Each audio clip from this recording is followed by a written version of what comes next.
morning. It's the 28th of October, 2009. We have veteran Jerry Hooper here. His birth date is 23rd of January, 1932. Is in the United States Army's 7th Infantry Division in the Korean conflict. Also with us is Mr. Jerry Hooper, the interviewee, Philip Lee, Esther Lee, John Dyer, and myself, Sergeant First Class Ray. He achieved the highest rank of Staff Sergeant. The interview is being conducted for the Veterans History Project of the Library of Congress. Good morning, Mr. Hooper. Good morning. If you'd like to kind of start off with some biographical details and then just talk about your service, would be fine. I was born in Hopkinsville, Kentucky in 1932. My parents were both Nashvillians, and my dad was there on a temporary assignment. And I happened to be born while they were there. In 1940, my family moved back to Nashville, where I grew up in Nashville, actually. But in 1940, they moved back. And I went to elementary school there and high school in Nashville, and attended George Peabody College for 2 years. Ran out of money, unfortunately, at the wrong time, so I wanted to work during the summer and see if I could get back in school in the fall. Came home one afternoon. My mother was sitting on the sofa with a tear in her eye, and I thought someone in the family had passed away.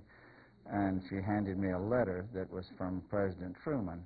It started off with greetings, and it gave me a date about 2 weeks later to report to the National Guard Armory in East Nashville for a pre-induction physical. I erroneously thought that I could get back in school before they called me up, and so I went out to the Armory, spent the whole day there, and at the end of the day, I asked one of the officers there, I said, how soon do you think we'll be called up? He looked at his watch and he said, about 30 minutes from now. And I said, well, you know, I can't conclude everything that fast. And he said, it's too bad. He said, you'll be on your way to Fort Jackson, South Carolina tonight at 6 o'clock. Call your family and tell them to meet you at the train station, Nashville's train station, which was still operable at that time with passenger service. And I was on my way to Fort Jackson, where I spent 8 weeks at a place called Tank Hill in basic infantry training, and then 8 more weeks in heavy weapons training. And then at this time, it was just the week before Thanksgiving, and I'd hoped to have a furlough for a period of time, but they gave me a 5-day delay en route to show up in Seattle, Washington. It was very difficult to get a flight out of there at the time. They handed me a ticket with from Fort Jackson, from Columbia, to Seattle, but with no dates and no reservations. And trying to get home within that 5 days was very difficult. I flew all over the eastern seaboard on standby until finally I arrived in Atlanta for the second time. And they said, well, I'm sorry, you got nothing. And they said, there's one. He said, stand by over at gate so-and-so. There's an eastern flight to Nashville. And I did, and there was something wrong with the airplane. And when they got it finished with the repair, a lot of people had backed out. So I said, let me on that plane. So they did, and I got into Nashville and had 3 days left of the 5-day delay en route. And then I flew from Nashville to Chicago to Seattle and transferred to Fort Lewis in Seattle to be shipped overseas. And we boarded a ship called the General Housey, which was one of the old World War II troop ships, an awful tub that where you slept on these tarpaulins stretched out between rails. There were 3,500 troops on this particular ship. we sailed up the Strait of Juan de Fuca, and as we moved out into the Pacific Ocean, we hit a storm that lasted 5 days, and I thought I would never reach Japan alive. But finally, after a while, I recovered from the seasickness as everyone else did. And 21 days later, we landed in Yokohama. And they put us on a train and took us over to a troop area in Tokyo. We were there for a few days, and then my name was called, and the rest of the group that I was with went on, and they sent me down to the island of Itajima to a specialist school, which had been the Japanese Naval Academy prior to World War II, and they had medical training for a combat medic, and that was 8 more weeks, and then we sailed out of Sasebo and landed in Busan, and again I was pulled out, and they said, we're sending you up to the 7th Division. They're holding the line up in North Korea at this particular time, and up northwest of Pyongyang. And they said, but we have something different for you to do. I don't know why they kept changing, but they said, we want you to form a team of people that will mop up after assaults. So I was trained to operate a flamethrower, and as you know, you're not protected when you have that thing. You have nothing but maybe a sidearm at best. So you have to have a couple of infantrymen accompany you to protect you. So we trained and worked on that after I got into the regiment that I was in the 7th Division. And when they would have those big groups of Chinese and North Koreans come up the hill after you, they would blow their whistles and bugles, and they'd come charging up the hill, and they'd overrun the hill, and then we would go back up and run them off. But they would lock in some of the bunkers, and that's when we had to have the teams of flamethrower people to mop up. Well, we were very successful at that, so they decided they needed me to do training for the other regiments. In addition to the 31st and 32nd, we had the 17th. And then we had the Ethiopian regiment and the Colombian regiment, all UN troops assigned to our division. So I would go back and forth between all of these places and teach these people to train to use the flamethrowers and to teach troops how to do it. I did that until we got 4 points for every month that we were online. So I got mine in 9 months, got my 36 points in 9 months, and I still had some time to do. So we sailed out of Incheon and landed in San Francisco. They put us on a troop train, and we traveled all the way across country to Camp Chaffee, Arkansas. And they kept me there. Well, they gave me a furlough to go home, of course, but they kept me there to do, since my major in college, and I'd had 3 years of ROTC in high school, which was mandatory in the 1940s when I was in high school. So they said, well, you've had some scientific training, which would have been my background up to that point, and they said, we want you to go to OCS, and I said, does that mean I have to stay longer? And they said, yes, you'll have to stay at least an extra year. And I said, no, thanks, I don't want it. And so I said, I want to get back in college and get that finished. And they said, okay, but you're going to teach chemical and biological and radiological warfare to recruits, CBR as they called it. And so for the rest of the time that I was in the military service, that's what I did. I taught those classes. And when I came home, and I re-enrolled in Vanderbilt and finished the last 2 years in Vanderbilt. We have somewhat of a family tradition in the military service going back to the Revolutionary War. My 6th great-grandfather was Colonel, and it's a direct line, Colonel George Hooper, from Buckingham, Virginia, and he served with Washington, and so he had two campaigns, Brandywine Creek and the one in Greensboro, North Carolina. There's a park over there now dedicated to that. Guilford Courthouse, as it was known in those days. He served in that, and then he was given 2,500 acres of land, which he never took, but he gave it to his sons along the creek here and along the river here in Williamson County. I've often wondered if all those titles were still available, but find a flaw in them somewhere. But my son, who is now Global Operations Manager for Hess Oil in Texas, served in the military service. He served 6 years in the Navy.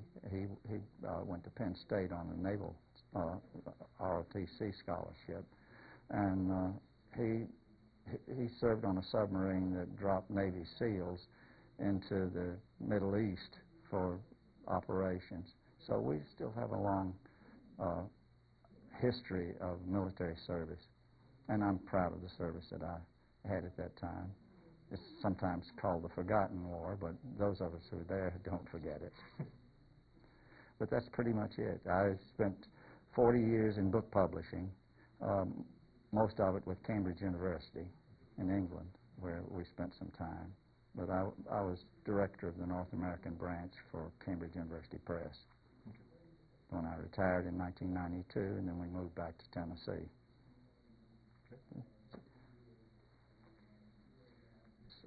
In North Korea. And if you hit a bump, the top would fall off of the distributor and the rotor would fall out, and we'd have to get out and walk along the road until we found the rotor and put it back in. Of course, we had to keep the windshields down all the time. We were not allowed to leave them up because we didn't want it shattered and throwing glass everywhere. But the South Korean Army, ROK, they were not excellent troops. They had been poorly trained, and they could not be depended on. Now, the troops that I respected the most were the Ethiopians, who really loved hand-to-hand combat. What they would, you've seen an entrenching tool that folds down and is spade-shaped. They would take that and take a file and hone them down all the way around until they were razor sharp, and they loved to fight with those things. And the Chinese were scared to death of them. Couldn't see them after dark, but they were excellent troops, and we really respected them.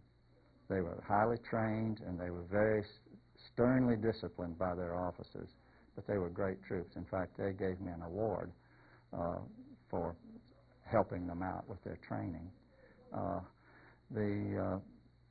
We got to see some of the earliest jets in service there. The Navy had aircraft carriers sitting off in the Sea of Japan, and if we saw a lot of movement, we were close enough to see them and they to us. And we would call in the jets from the Navy, and they would come roaring down those valleys, dropping one container of napalm after another, and you could just, across the horizon, you could see a whole wall of nothing but fire blossoming up into the sky. It was a spectacular thing to see. But that was some of the very first use of military jets. The bombing crews still were flying B-29s, and they would bomb supply trains. But it was spectacular to see that in operation. This was the beginning of what they called psychological warfare too. And one thing that was always so amusing was they would have these loudspeakers, and they would, we were maybe half a mile apart, one group on one side of a mountain, we were on the other side, south of them, and they would say, why don't you Yankees come on over and we'll treat you nice, we'll give you a fine home, and we'll give you all these things that they wanted to give. And some of the boys from the South would say, we aren't Yankees. They didn't like to be called Yankees. But that was some of the amusing part of it. Now, once in a while, I get a chance to go back to Seoul to get ordnance. We had a real skirmish at a place called Pork Chop Hill, and they were talking early on. It didn't happen while I was there, but they were talking in Paris about a treaty, a peace treaty. So every time they started that, there would be a big push by the North Koreans and Chinese to run us back south of the parallel. So it was just back and forth all the time, and that was the reason that Pork Chop Hill happened, and it happened that way. That and a place called Old Baldy, but aptly named because there wasn't any vegetation left. It had all been blown away. We didn't have, like World War II, we didn't have bombing raids coming our way. It was strictly, it's more like World War I than anything else because it had degenerated into trench warfare, and it was just who had the biggest force coming at the time. But they wanted to drive us out, which they didn't. Later, it was resolved later when the treaty came about, but you know that war still isn't ended. It's still a treaty. There was never any peace signed there. The earliest we've been able to uncover is when I wanted to join the SAR, and we found that I had a great-grandfather. They gave me a little band that had sergeant stripes on it, and I was made a SWAT leader because I could field strip an M1 and do a number of the basic things that other guys have to learn right away. I'd sat through so many different training films that I already had a leg up on basic training. But we completed basic training around just before Thanksgiving, and they gave me a 5-day. Well, let me back up just a little bit. They give you these tests, these aptitude tests, and they asked me if I would like to go to OCS, and I said, well, what does that mean? And they said, well, it means you'd have to stay in at least a year longer. And I said, I really, no thanks, because I want to get back in school. And they kept pressure on me during the entire time. Finally, the officer that was in charge there he said, you'll either go to OCS or Korea. And one of the cadres there said, he's not the one that makes that choice. He said, just ignore it. And so I ignored it, and I was sent to Korea. I got orders to a 5-day delay en route to come home, and then had to go to Seattle for embarkation to Far East Command. You know, those acronyms that the military is so fond of. FECON, I think they called it. And so we boarded Christmas Eve on the General Housey, which was one of those old troop ships that was left over from World War II. In fact, most everything we had was what was left over from World War II. And we spent 21 days at sea, most of it sick. And we arrived in Yokohama, and were transferred to a camp in Tokyo, near Tokyo. And the group I was with were mostly fellows that I'd been through basic with. And one morning they called my name and they said, we want you to come over here to this other place. And I said, what am I going to do? And they said, we're sending you down to Itajima in southern Japan, down near Kyushu. And we want you to go through medical school down there. And they were using the Japanese Naval Academy, which is where they trained for the bombing of Pearl Harbor. And it's just across the bay from Hiroshima. And so I spent 8 weeks there learning how to be a field medic and you know, the usual things that limited things that they teach you to be able to help someone who's injured quickly. And then I boarded a ship in Sasebo and went to Pusan and got off the ship at Pusan, and it was cold. I'd never felt cold like that in all of my life. I spent 3 days there guarding prisoners of war before they take them out to Kodido, which was a little island where they kept all of the prisoners of war. And then we boarded a train and headed north and got off just south of Seoul and then loaded into trucks. And then they took us and they said, you're going to be assigned to the 7th Infantry Division. And the commanding officer of the division was a man by the name of Wayne Smith. Then everybody called him Snuffy Smith. I think he was a 3-star general, if I remember correctly. But on the way to the replacement area, I was headed for the 31st Infantry Regiment of the 7th Infantry Division. On the way there, they said, you've been pulled out, and you're going to be going over to headquarters company, and you'll hear what you're going to do there. Got over there, and I met Colonel Anderson. And he said, I'm working up I don't know, I've never known why I was selected, but he said, we're working up a special group to train on flamethrowers. He said, we want you to work with us on this. And he says, I'll get you some rank as quick as I can. So I was E3 at that point. And so he promoted me immediately to corporal. And what we did was we set up a training group. Now, the reason for this is, they'd settled down into this trench warfare at this point and guarding these, the areas from the Chinese were trying to overrun these, which they were continually doing, and they would get into these bunkers that were built, and they were very solid bunkers, and they couldn't get them out, and they wanted a team for each of the regiments to train to do this. So we went out in the field and trained. I learned all about flamethrowers and how to make these assaults. So that was where I wound up. He said, I'm going to send you back to headquarters company. He says, you're too close to rotating home. He took 36 points. And he said, you're too close to rotating. He said, the only thing that happened to you, then that was Pork Chop Hill. We had to go back because they just didn't have enough people to do what was necessary to do. I vaguely remember some of Pork Chop Hill. Was that at winter time? No, it was in spring. Spring.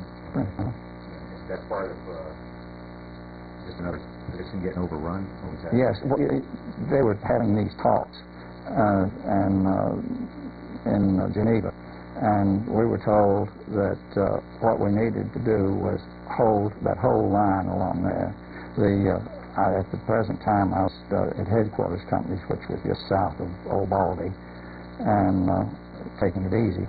And then what they wanted to do was gain as much territory back. The Chinese and North Koreans wanted to gain as much territory back as possible, thinking in terms of these thoughts and how they might go.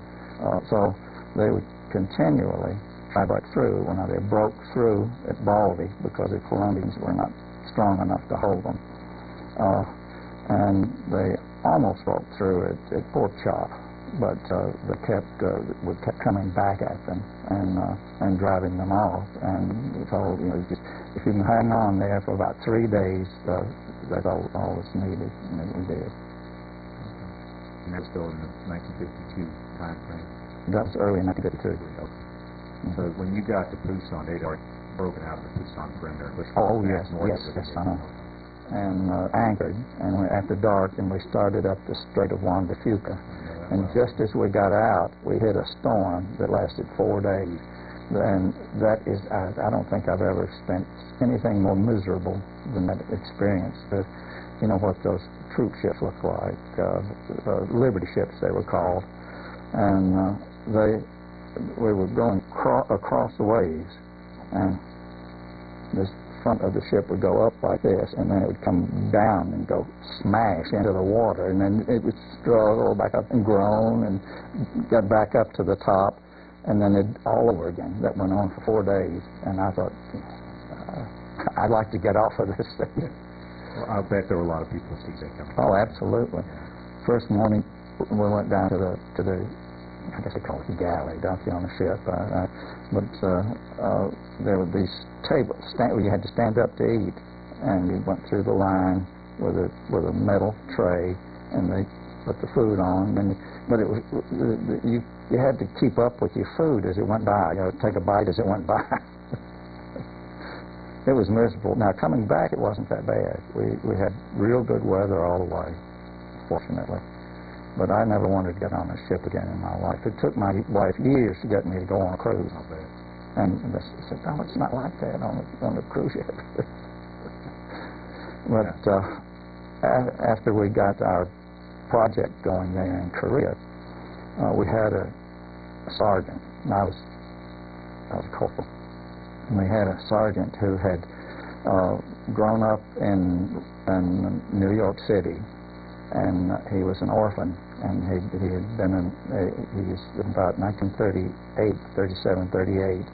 He graduated from high school at this orphanage, and they said, "Go out and have a life," and no training for anything. So everybody said, well, it was depression.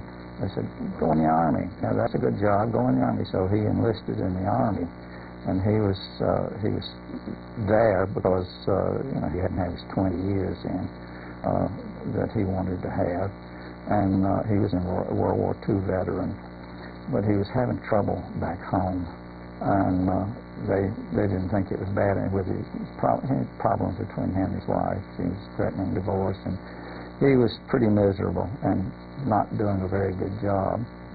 And I felt very badly for him. He was a nice fellow, but all these problems, and he wasn't doing what he was supposed to be doing. So I started doing it for him, covering up for him. And the Colonel Anderson called me in one day, and he said, "I want you to level with me." And okay. And he said, "You're doing his job, aren't you?" And I said, "Well, yes." I said, and he said, "Don't worry." He said, "I know exactly why you're doing it." And he said, "I agree with you." He said, "I just wanted you to level with me." And he said, "We'll hold him here, keep him out of anything until he can get back to the States, until he can rotate and get back to the States and get things straightened out." So he said, I'll get you the rank you need for the job. So he promoted me immediately to staff sergeant. And then we had a couple of officers. We had a lieutenant colonel and a major and 2 lieutenants. And he said, "How would you like to be a second lieutenant?" And I said, "Well, what does that entail?" And he said, "Well, you'd have to stay at least another year." And I said, "No, thanks." And so he said, "Well, let's not give up on it." And he went to the commanding general, and he said, "I need him," and he said he's trained and he can do the job and everything's fine. And he said, "No," he said, "we're not going to break the rules." And he went back again later, and he said, "All right." And he said, "But we'll have to transfer him out to another division because he can't do it here." And so we, pardon me, he tried again. Finally, he said, "All right." And he said, "What we want to do is put this in your 201 file, that a letter from the general stating that you do not have to do the extra year." And he said, "We'll see if that works." And it did. So I got it. And when I got back, after the great meal that I was telling you about, they put us on a train, and we were headed for Camp Chaffee, Arkansas.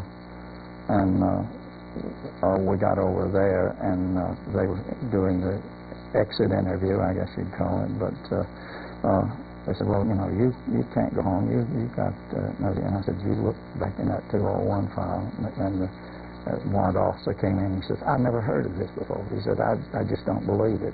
And he called his captain in, and he said, "It's there." He said, "Nothing we can do about it." But I had to spend 2 months there. I was due for discharge in 2 more months. And they said, "We'd like you to do some teaching of recruits. Would you be willing to do that?" And I said, "Yes." So I was doing CBR lectures, chemical, biological, and radiological lectures for recruits. We would, and I had one situation that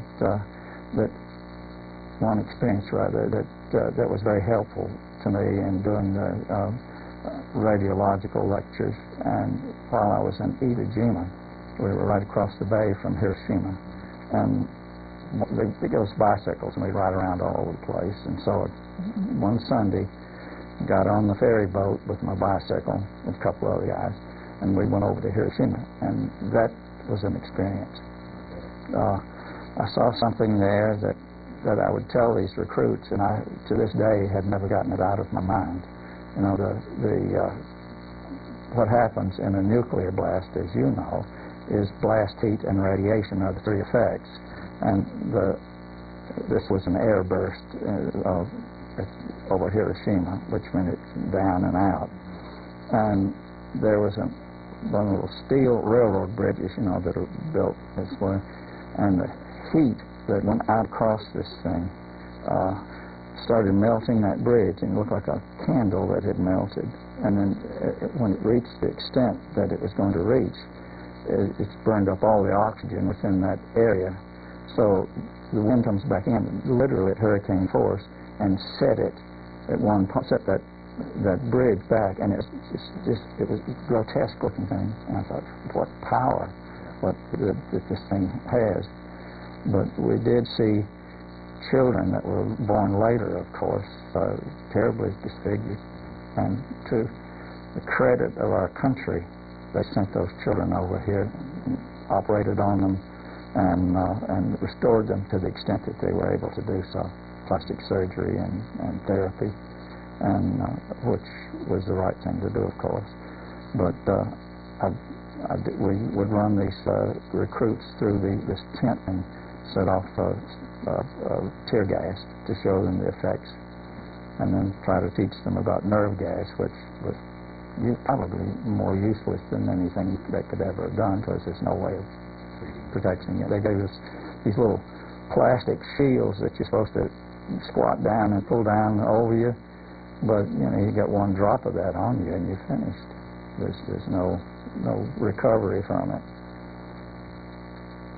So you were at Hiroshima about 6 or so years after, 7 years after? Yes. Mm-hmm. Mm-hmm. And it was still, well, you were able to, we pedaled over to Ground Zero, and they had a little makeshift monument. They later, I understand, put up a very nice monument, but it was just a bunch of stone piled up, and the sign there that said Ground Zero. And you didn't have it suffering effects from that? No, it was clear enough to, by that time, it was clear enough to walk around anywhere. Okay. Did you had children? You and your wife had? I was married, but no children yet. And have you since have had children? Have any of them served in the military? Or? Oh, yes. Well, 3 daughters, but one is a teacher at the University of North Carolina, and the second one graduated from the University of Kentucky and married a young man whose family has owned one of those horse farms there for over 100 years, and she's, over the years, taken management of it and runs about 30 horses. And then my other daughter lives in Florida, and she's import-export manager for Siemens. And my son, of course, is the one that was in the Navy. He was in the submarine service, ROTC, at Penn State. And he's now global operations manager for Hess Oil Company.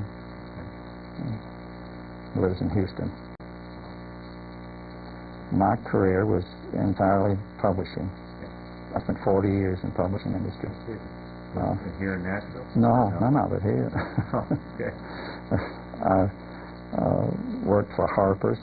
It was called Harper and Brothers at the time. Since it's been renamed, they go back to around 1785. And one of the oldest publishers in America, magazines and books, and I was in the book division. And then was lured away to J.B. Lippincott for a few years, and then I spent the last 15 years as executive director of Cambridge University Press in England. Was there anything else that comes to mind that you want to tell us now? Well, I had an opportunity to go into the reserves, but I had to get on with my career, and I didn't want to be called back for Vietnam. Which is a lot of people were. Mm-hmm. Any friends you made in the military that you keep in touch with? For several years, many of them are dying now, like the World War II veterans. You know, they're ending. I had a friend in Mobile, Alabama, who was quite a sailor on the sailboat, and he nursed me while I was trying to recover from the sea on the way over. I went to my bunk and wouldn't come out, and about the third day he started bringing me some crackers, some old-fashioned soda crackers, and he said, "See if you can keep these down," and he said, "That'll start you on the way," and it did. He was very helpful. I've been to see him a few times, but basically he's about the only one that I stayed in contact. And I did stay in contact with Colonel Anderson for many years when he was a retread, as they call him, from World War II.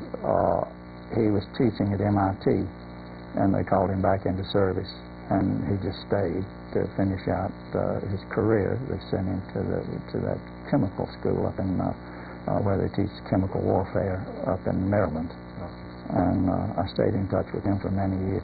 He was quite a mentor. Yeah. He was a great guy. I really enjoyed knowing him and working with him, and he's one of the nicest men I've knew in my life. That's nice. Good memory there. Okay. You got anything else? No, that just about covers it. Awesome. 2-year career doesn't give much to be talked about. 35.